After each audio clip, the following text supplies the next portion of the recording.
నమస్తే, welcome to NCN news. నేను కళ్యాణి. బులెటిన్లో ముందుగా హెడ్లైన్స్. జీఎస్టీ తగ్గుదలపై రాజమండ్రిలో బీజేపీ సంబరాలు. జీఎస్టీని 4 స్లాబ్ల నుంచి 2 స్లాబ్లకు తగ్గించి అన్ని వర్గాల ప్రజలకు మేలు చేకూర్చిన ప్రధాని మోదీ ఆర్థిక మంత్రి నిర్మలా సీతారామన్కు కృతజ్ఞతలు తెలుపుతూ రాజమండ్రిలో బీజేపీ ర్యాలీ చేపట్టారు. తూర్పుగోదావరి జిల్లా బీజేపీ కార్యాలయం నుంచి ప్రారంభమైన కృతజ్ఞతా ర్యాలీలో ఎమ్మెల్సీ సోము వీర్రాజు, ఎమ్మెల్యే నల్లమిల్లి రామకృష్ణారెడ్డి, జిల్లా బీజేపీ అధ్యక్షుడు పిక్కి నాగేంద్ర, బీజేపీ నేతలు పాల్గొన్నారు. ముందుగా ప్రధాని మోడీ చిత్రపటానికి పాలాభిషేకం, పూలాభిషేకం చేసి జీఎస్టీ తగ్గించినందుకు కృతజ్ఞతలు తెలిపారు. ఈ సందర్భంగా ఎమ్మెల్సీ సోము వీర్రాజు మాట్లాడుతూ రానున్న రోజుల్లో జీఎస్టీ సింగిల్ డిజిట్కు ప్రధాని మోదీ మార్చే అవకాశం కూడా లేకపోలేదని అన్నారు. అన్ని వర్గాల ప్రజలకు ప్రయోజనం చేకూరే విధంగా జీఎస్టీలో సంస్కరణలు తేవటం అద్భుతమైన విషయమని అన్నారు.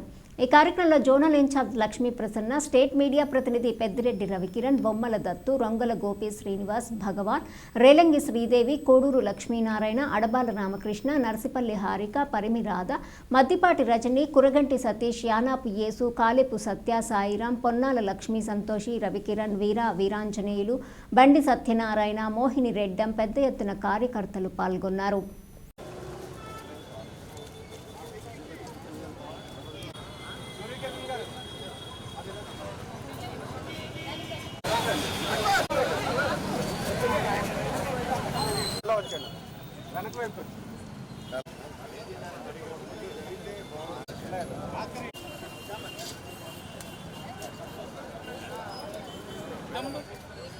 माता की जय, भारत माता की जय, भारत माता की जय.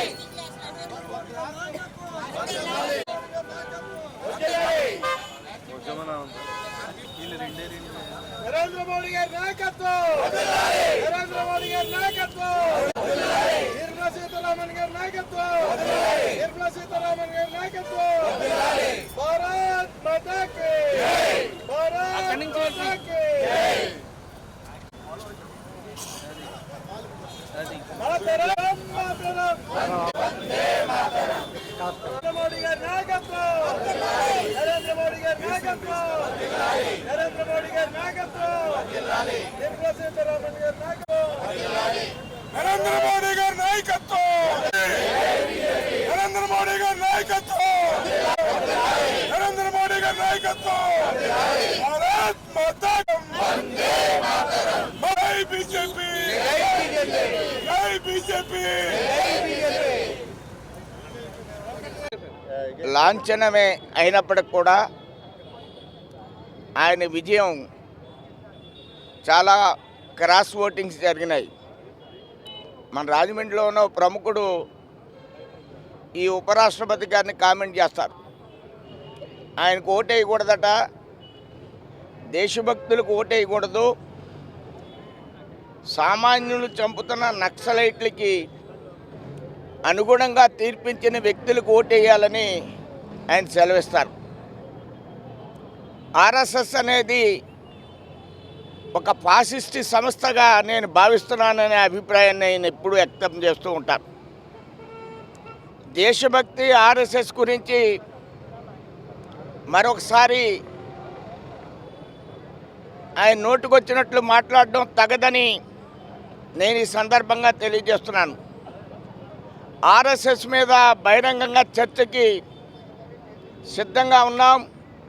సుబ్రహ్మణ్య మైదానంలో ఎప్పుడైనా సరే చర్చ జరిపితే అరుణ్ కుమార్ గారితో బహిరంగంగా చర్చకి సిద్ధంగా ఉన్నానని నేను తెలియజేస్తున్నాను. ఈ సందర్భంగా ఒక దేశభక్తుడు, సామాన్య కార్యకర్త, 16వ ఏట నుంచే జనసంఘంలో ఉండి చిన్నప్పుడే ఆర్ఎస్ఎస్కి వెళ్ళినటువంటి ఒక అకలంక దేశభక్తుడిని కించపరచడం, ఆయనే కాదు దీనికి అనుగుణంగా అనేక పార్టీలు ఓట్లేసినాయి. మన రాష్ట్ర కాంగ్రెస్ పార్టీ అధ్యక్షురాలు కూడా ఆవిడ వాళ్ళ అన్నయ్యను మాట్లాడుద్ది, అలానే తెలుగుదేశాన్ని, జనసేన కూడా మాట్లాడుతూ ఉంది. ఆవిడకు ఆస్తులో కానీ వాటా ఇచ్చేస్తే జగన్మోహన్ రెడ్డి ఎవరిని తిట్టకుండా ఆయన వెనకాలే ఉండేది. ఆస్తిలో ఓటా రాపితే పార్టీకి అధ్యక్షురాలై అనేక విధాలుగా మాట్లాడటం, ఆస్తిలో ఓటాలు దక్కుతాయన్నప్పుడు రాష్ట్ర వ్యాప్తంగా జగన్మోహన్ రెడ్డిని అనుకరిస్తూ ఉపన్యాసాలు ఇచ్చింది ఆవిడ. ఈవేళ తగాదాలు వస్తే దేశభక్తి గురించి మాట్లాడటం, తగాదాలు వస్తే హత్యల గురించి మాట్లాడటం, ఇలాంటి ప్రకటనలు రాష్ట్రపతి యొక్క ఎన్నికల సందర్భంలో ప్రకటించడానికి అర్హులు కాదని నేను భావిస్తున్నాను.